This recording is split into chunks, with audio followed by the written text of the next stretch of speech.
ओम श्री गणेशाय नमः।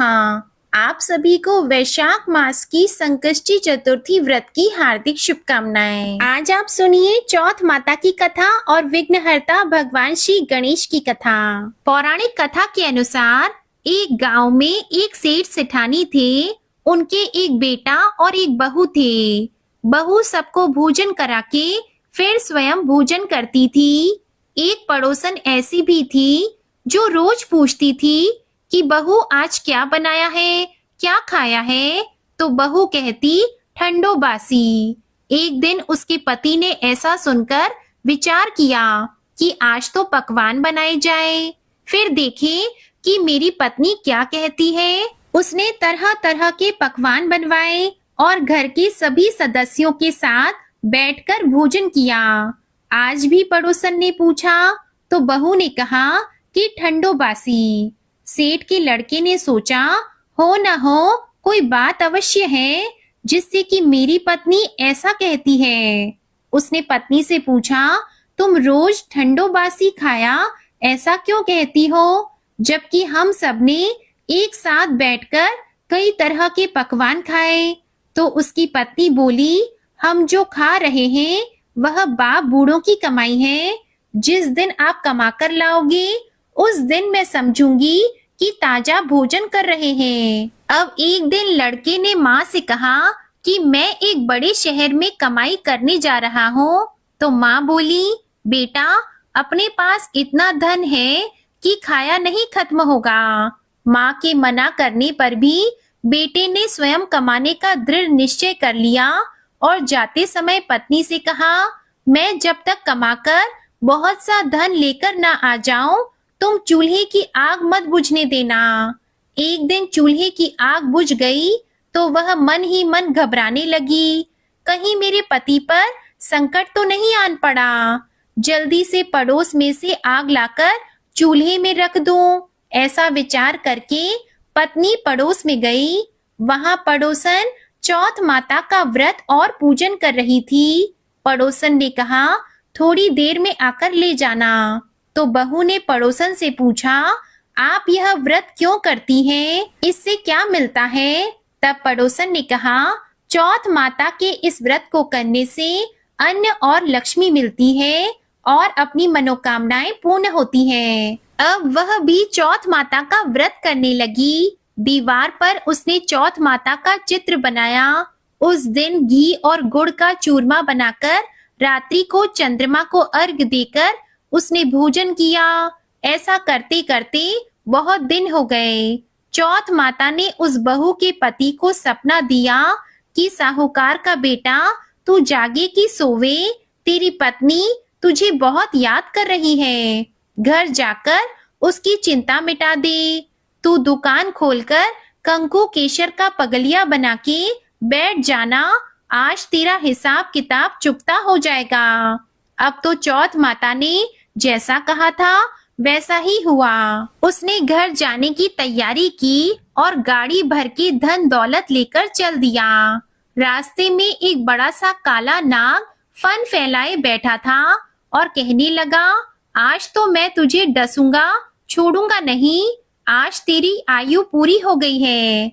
सेठ के लड़के ने कहा आज चौथ माता ने मुझे सपना दिया तो मैं पत्नी से मिलने घर जा रहा हूँ। वहाँ मेरी पत्नी बहुत चिंता कर रही है। मैं उससे मिलकर जरूर आऊंगा, तब तुम मुझे डस लेना। नाग ने कहा तुम शपथ पूर्वक कह कर जाओ तो मैं तुम्हें जाने दूंगा, परंतु लौट कर नहीं आए तो तुम्हारे घर आकर मैं तुम्हें डस लूंगा। इस प्रकार सांप को वचन देकर वह घर पहुंचा। वहां सभी से हंसी खुशी से मिला और भोजन करके उदास होकर बैठ गया।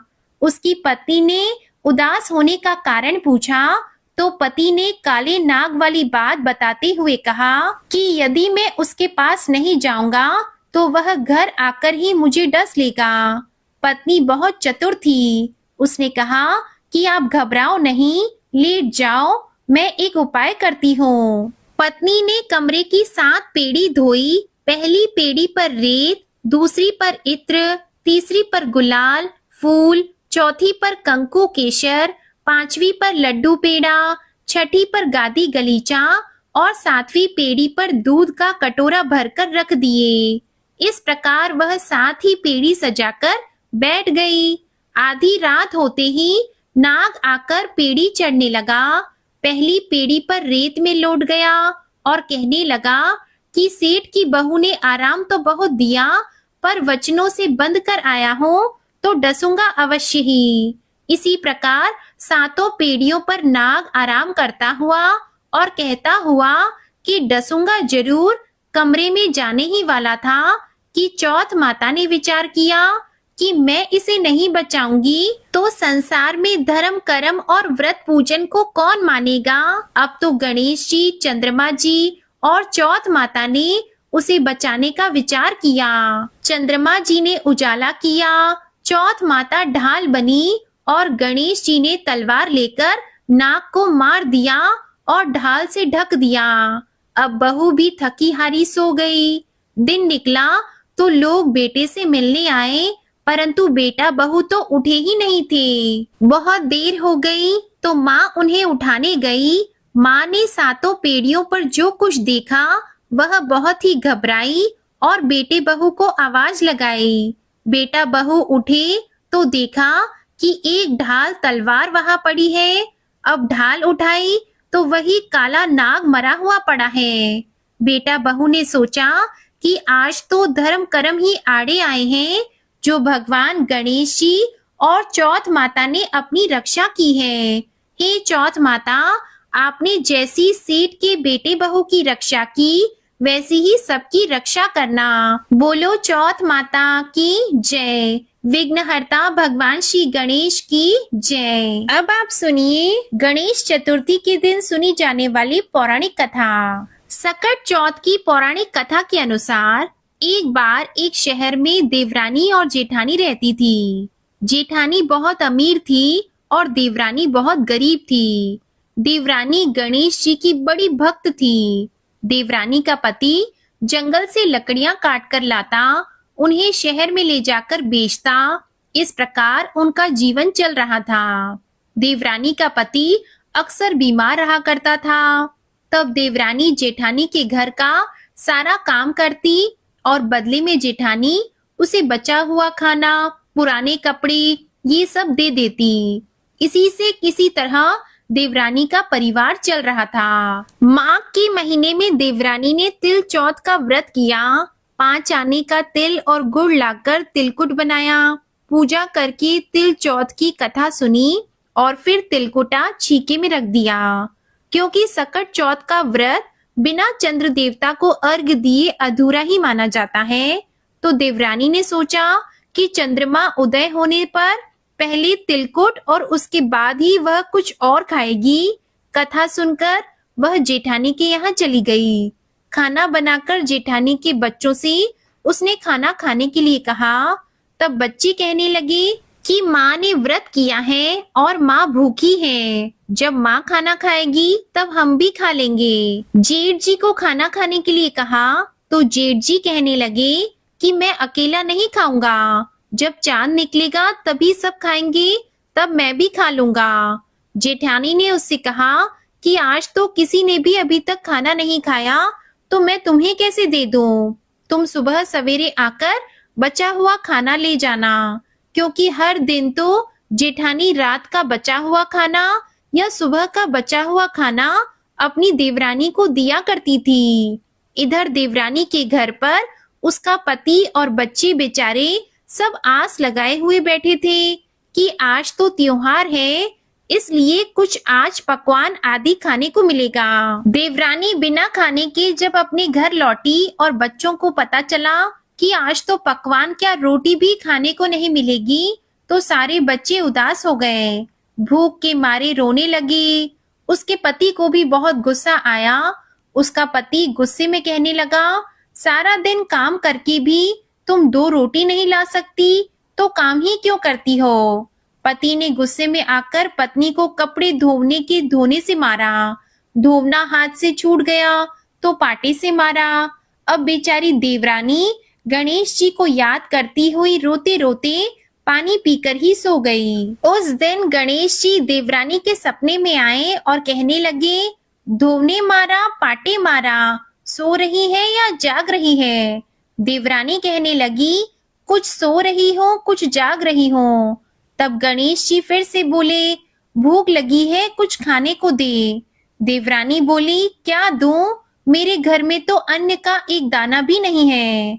जेठानी बेचारी बचा कुचा खाना देती थी, आज वो भी नहीं मिला। पूजा का बचा हुआ तिलकुटा छीके में पड़ा है, वही खा लो।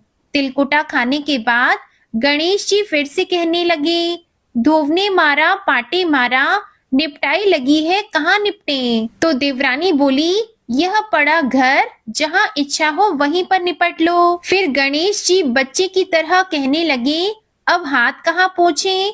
नींद में मगन देवरानी को अब गुस्सा आया। वह सोचने लगी कि कब से तंग किए जा रहे हैं। तो उसने गुस्से से कहा, मेरे सिर पर पोंछो, और कहाँ पोंछोगे? इतना सब होने के बाद देवरानी के घर तो चमत्कार हो गया। देवरानी जब सुबह उठी तो देखकर हैरान हो गई। उसका पूरा घर हीरे मोती से जगमगा रहा है। सिर पर जहाँ विनायक जी पोंछे थे, वहाँ तो हीरे के टीके और बिंदी जगमगा रही थी। उस दिन देवरानी अपनी जेठानी के यहाँ काम करने के लिए नहीं गई। बड़ी देर तक देवरानी की राह देखने के बाद जेठानी ने अपने बच्चों को देवरानी को बुलवाने के लिए भेजा।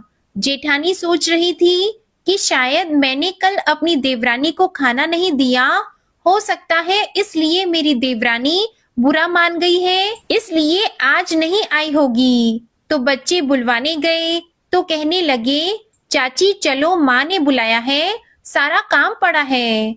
देवरानी बोली, अब उसकी जरूरत नहीं है, मेरे घर में अब सब कुछ है। गणेश जी भगवान ने मुझ पर बड़ी कृपा की है। अब बच्चे अपने घर गए। घर जाकर अपनी माँ को बताया कि माँ, चाची का तो पूरा घर हीरे मोतियों से जगमगा रहा है। अब उनका घर पहले की तरह टूटा फूटा नहीं रहा। जेठानी ने यह सुना तो उसे विश्वास नहीं हुआ। वह सोचने लगी, बच्चे मजाक कर रहे होंगे। फिर वह दौड़ी दौड़ी अपनी देवरानी के घर आई और जो कुछ उसने देखा उसकी आंखें खुली की खुली रह गई।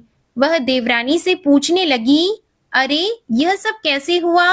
तब देवरानी तो बड़ी सीधी साधी थी, बहुत भोली थी। उसने उसके साथ जो कुछ हुआ सब कुछ अपनी जेठानी से कह दिया। जेठानी बड़ी चालाक थी। घर लौटकर जेठानी ने अपने पति से कहा कि आप मुझे धोवने और पाटे से मारो। उसका पति कहने लगा, अरे भली मानस, मैंने तो तुम्हारे ऊपर कभी हाथ तक नहीं उठाया, मैं भला तुम्हें धोवने और पाटे से कैसे मार सकता हूँ? लेकिन जेठानी मानी ही नहीं और वह जिद करने लगी कि मुझे पीटो। मजबूरन उसके पति को उसे मारना ही पड़ा। अब उसने ढेर सारा घी डालकर चूरमा बनाया और छीके में रखकर सो गई। रात को चौथ विनायक जी सपने में आए और कहने लगे, भूख लगी है, क्या खाऊं? तो जेठानी कहने लगी, हे गणेश जी महाराज, मेरी देवरानी के यहाँ तो आपने सूखा तिलकुटा खाया था। मैंने तो ढेर सारा घी डालकर चूरमा बनाकर आपके लिए छीके में रख दिया है। फल और मेवे भी साथ में रखे हैं। हे गणपति जी, आप जैसा चाहें वह खा लीजिए। सारा चूरमा खाने के बाद गणपति जी कहने लगे, अब निपटे कहाँ? तो जेठानी बोली, उसके यहाँ तो टूटी फूटी झोपड़ी थी, मेरे यहाँ तो कंचन का महल है, जहाँ चाहो निपट लो। तब गणेश जी ने पूछा, अच्छा ठीक है, अब बताओ मैं पोंछूं कहाँ? तो जेठानी बोली, मेरे माथे पर बड़ी सी बिंदी लगाकर पोंछ लो। जेठानी तो बहुत चालाक थी और उसके मन में धन का लालच भी था। धन की लालची जेठानी सुबह सुबह बड़ी जल्दी उठ गई। सोचने लगी कि आज तो मेरा घर हीरे जवाहरात से भर चुका होगा और मैं तो देवरानी से ज्यादा अमीर बन जाऊंगी। लेकिन जब वह सुबह उठी तो उसने देखा हीरे मोती की जगह उसके घर में तो गंदगी फैली हुई थी और बड़ी तेज बदबू आ रही थी। उसके सिर पर भी बड़ी सी बिंदी की जगह गंदगी लगी हुई थी। तब उसने कहा, हे गणेश जी महाराज, यह आपने क्या कर दिया?